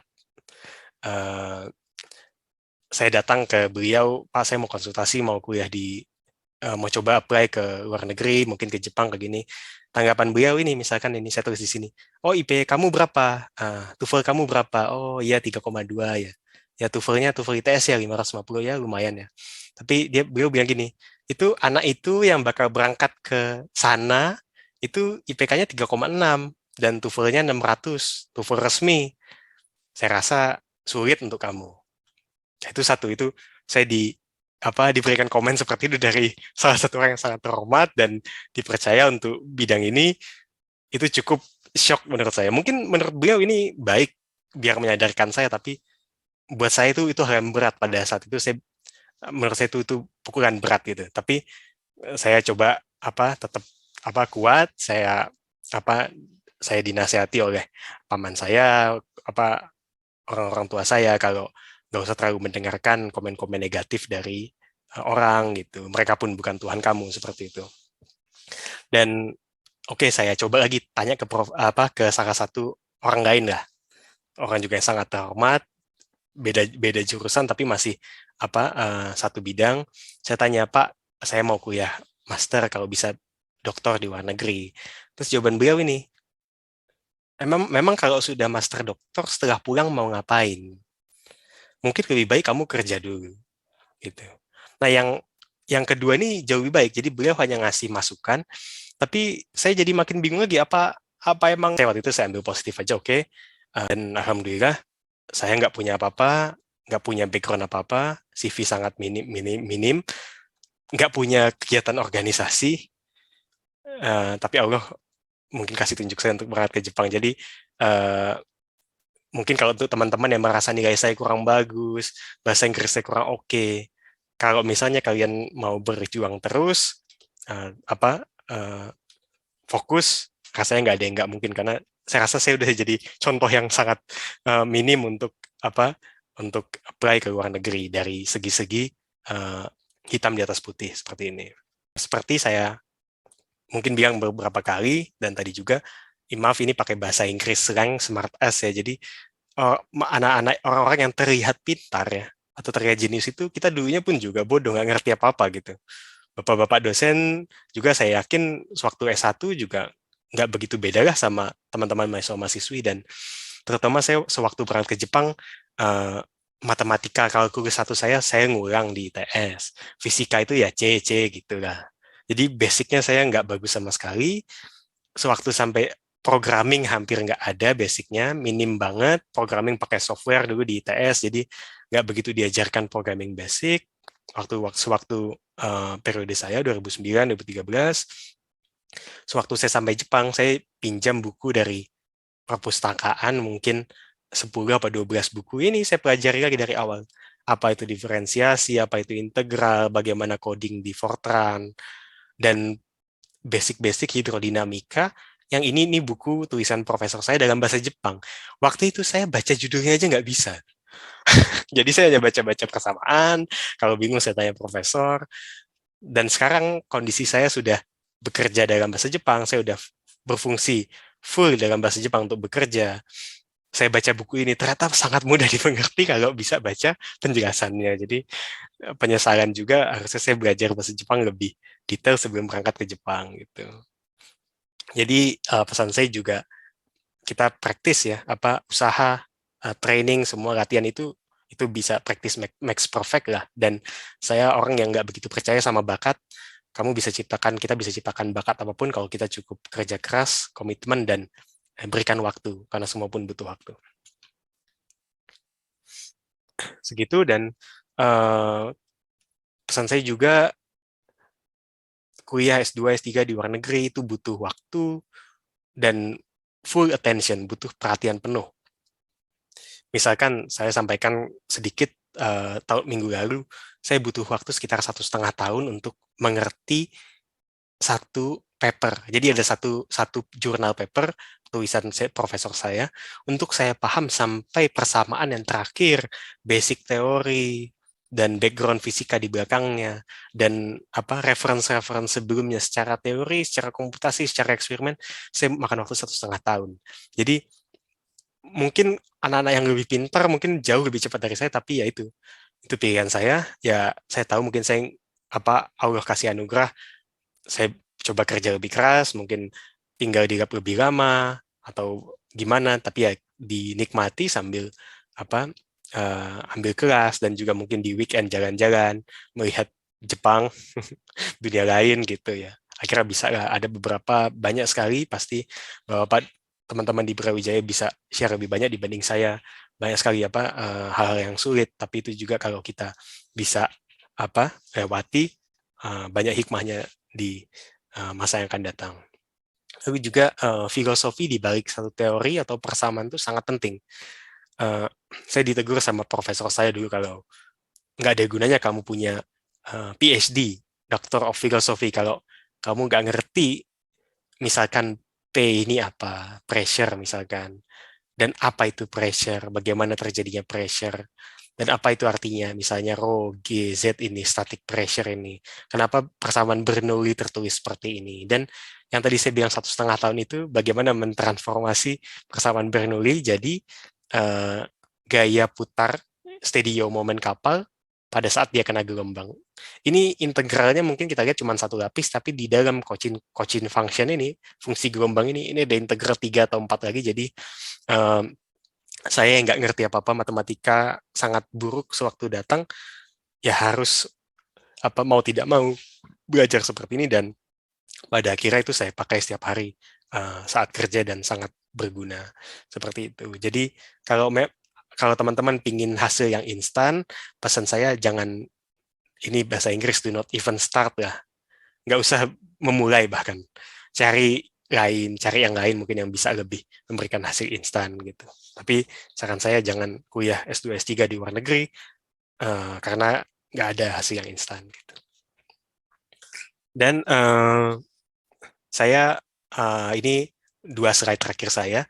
Pertama, saya kasih negatifnya. Jadi apa yang studi di luar ambil dari kita. Jadi hal-hal yang kehilangan karena kita studi di luar. Misalkan ini saya tulis di sini nyamannya rumah dan keluarga ya. Gimana pun, mau kita ada metaverse, mau ada Zoom, kalau nggak percaya silahkan rasakan. Tinggal sendiri, jauh dari keluarga. Kalau 1-2 minggu nggak apa-apa. Tapi kan mungkin pulang setahun sekali, paling tidak gitu. Itu coba dirasakan bagaimana rasa kehilangan. Dan juga kebetulan saya Muslim, saya tinggal di Jepang.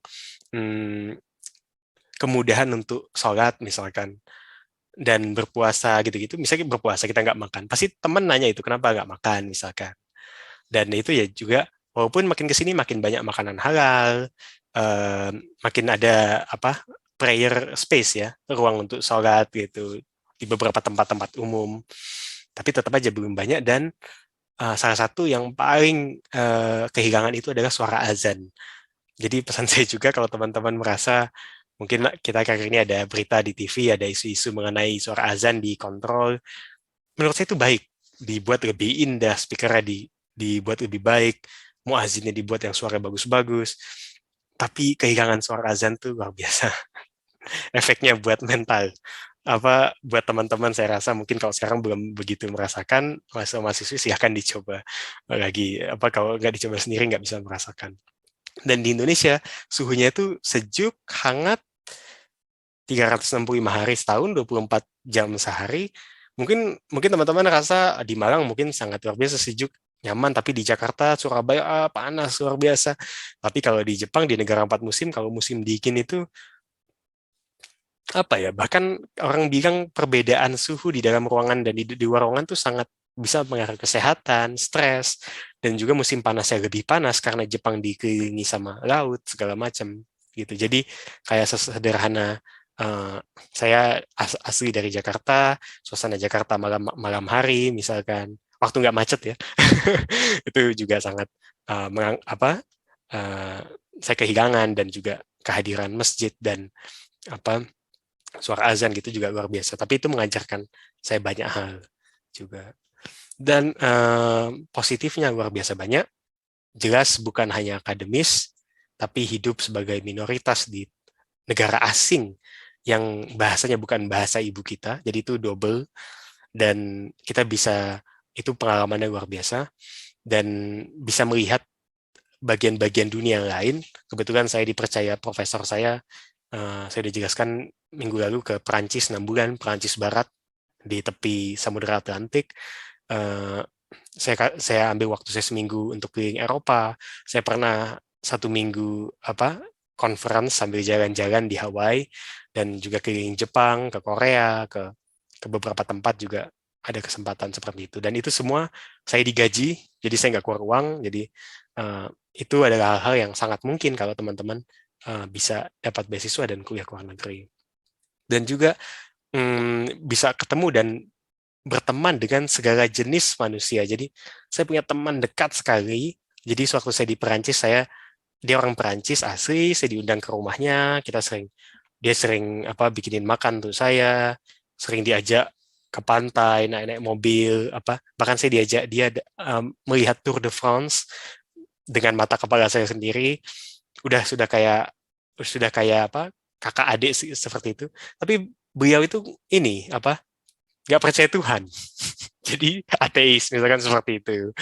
Atau dari seluruh agama, seluruh keyakinan, seluruh jenis, seluruh warna kulit. Saya punya teman-teman luar biasa, baik-baik dari benua Afrika ya, luar biasa. Orang-orang Afrika tuh kan dulu sebelum saya datang, saya terkenal kayaknya orangnya tinggi, besar, keras. Wah, aslinya orang-orang yang hatinya paling lembut di dunia itu dari benua Afrika kalau menurut saya sampai hari ini gitu misalkan. Dan pasti ada culture shock, ada language shock, dan tapi itu harus dinikmati. Dan terakhir kita bisa juga mendapatkan bahasa tambahan ya, bahasa tambahan ketiga, keempat. Dan bahasa ketiga saya tulis di sini, master your third or fourth language ability, adalah nggak hanya sekedar ngomong atau mendengar, tapi bahasa Jepang saya gunakan untuk berbicara, mendengar, presentasi, menulis laporan riset. Jadi semua saya gunakan bahasa Inggris. Bahkan akhir-akhir ini bahasa Inggrisnya saya merasa agak turun karena sehari 7 jam lebih, 8 jam lebih saya pakai bahasa Jepang, di rumah pakai bahasa Indonesia. Jadi agak bingung juga. Dan ya dari saya nggak bisa baca judul buku sampai saya mulai baca-baca buku-buku tentang literatur Jepang misalkan. Misalkan ini ada empat bentukan emosi manusia ya. Ini ada Yorokobi, Ikari, ada Ai, di sini ada Raku.